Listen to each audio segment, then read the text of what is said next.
ભુજ સહિત જિલ્લાભરના મોટાભાગના petrol pump પર આજ સવારથી જથ્થો ખલાસ થયાના બોર્ડ લાગી ગયા હતા. ભુજમાં માત્ર 2 પેટ્રોલ પંપ પર જથ્થો ઉપલબ્ધ હોવાના સમાચારો મળી રહ્યા છે. ત્યાં પણ લાંબી લાઈનો જોવા મળી રહી છે. જોકે વહીવટીતંત્ર કહે છે કે જથ્થો સમયસર મળી જશે.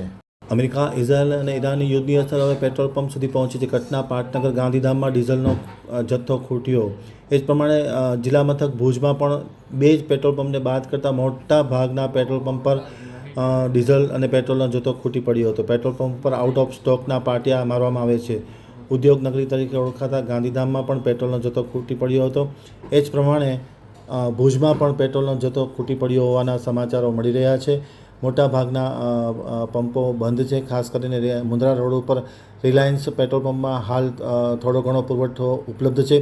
એ જ પ્રમાણે મયદીપસિંહ જાડેજાના જે ન્યૂઝ સ્ટેશન રોડ ઉપર આવેલ પેટ્રોલ પંપમાં પણ હાલ થોડો પેટ્રોલનો ડીઝલનો જથ્થો ચાલુ છે. ત્યાં પણ લાંબી લાઈનો જોવા મળી રહી છે. આમ ગમે તે ઘડીએ ઈંધણની તંગી સર્જાય તેવા એંધાણો જોવા મળી રહ્યા છે. જોકે વહીવટીતંત્ર કહે છે કે અફવામાં દોરવાની જરૂર નથી, સમયસર ઈંધણનો જથ્થો મળી જશે.